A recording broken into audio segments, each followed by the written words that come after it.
Hello there. Today I'm going to be going over a few observations that I have made over a few weeks that I've had to experiment with some hexagonal shaped shields. Now, I will start off by saying I'm not going to necessarily call these Celtic or Germanic shields because, as far as I've seen from history, Celtic and Germanic cultures of antiquity did have ovular shields. They did have rectangular shields that had, either wooden or metal bosses, iron at the time. But so far as to see a shield with a very hard hexagonal shape outside of modern reenactors and modern art, I don't see any. Any shields that I've seen from pre-Roman Celtic or Germanic society, they're ovular and they're rectangular. I do know of two pieces of Roman art, namely Trajan's Column and the Triumphal Arch in Orange, France. You can see Celtic and Germanic shields that are larger than this, and most of them are ovular.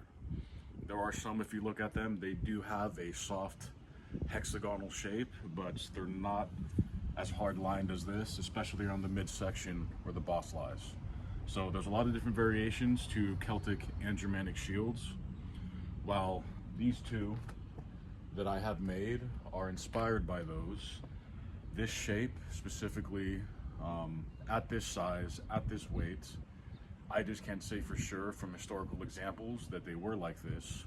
It doesn't mean that they didn't exist, but you will see modern reenactors, especially of Germanic tribesmen, they'll use these.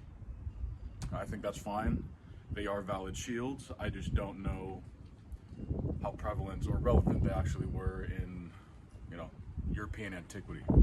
With that out of the way, these are extremely fun. As I've built them and as I've played around with them myself and with my group, there actually are a lot of valid options with a shield like this.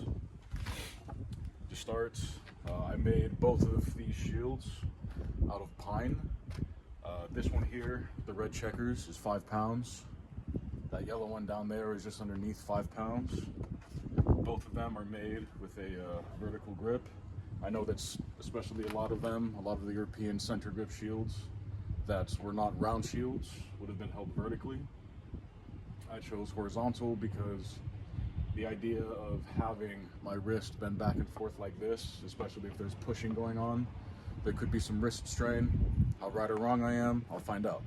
But for these two, they have a vertical grip.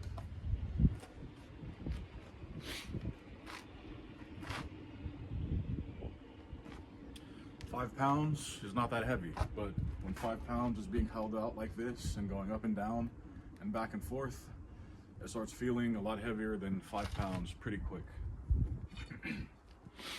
Now I know that for a lot of Celtic and Germanic warriors, pre-Roman and around the Roman era, they usually had shorter swords. This is not a Celtic or Germanic sword. This is a Filipino sword called the Ginunting.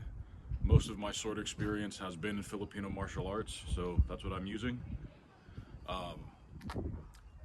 I think as far as I know, the only sword from European history that would look similar to this would be the Dacian falx.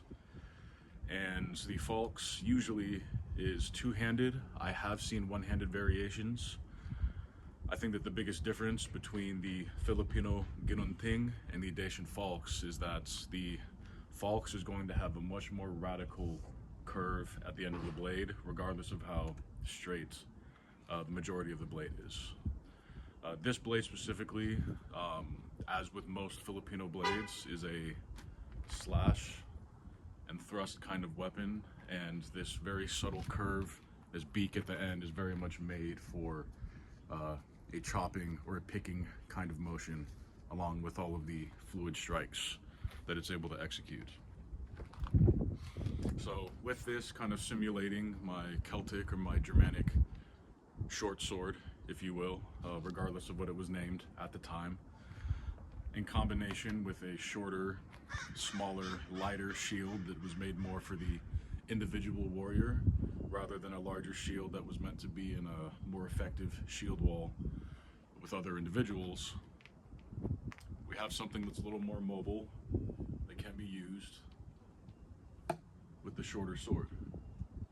Now, when it comes to these hard lines here on the side of the shield, what I am able to immediately see is that you're able to keep very close to the shield and still get quite close to your center line.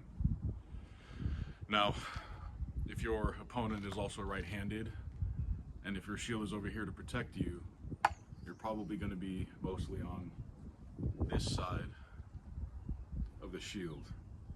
So to come over here and to use these lines over here, I would see you protecting your center, but leaving a lot of your arm and your head and your neck exposed. And of course your blade is over here to help with that, but the main purpose of the shield being there to protect you from all of that is kind of negated when you have it all the way over here, just so that you can play like this. So we're starting with it here. You can see that you can bring it out to center line. You do have quite a bit of mobility. You can open it up like you would with, whether it's a Viking era round shield or a medieval round shield, whatever. The full circular shield is going to offer you a lot more protection when you're opening it up this way, because as I've seen with round shields, because they are so big, you're really going to have to be reaching over in order to try to hit something with your blade. So they open it up by turning it to the side like so. But if you're doing that with this shield, you're opening yourself up a lot just to try to get your hit. So I'm not saying that that's not a good option. I think that you have to know your own distance, your own reach, and your opponent's reach and the length of their weapon, so that if you're turning it like this, it's going to be hitting somewhere here and not over here. And even with that, you know, the idea of bringing it close to your head, you're still leaving a lot of yourself exposed here, whereas a round shield would at least offer more protection to that. So you do have some areas to play with. If I come to my lovely assistant here,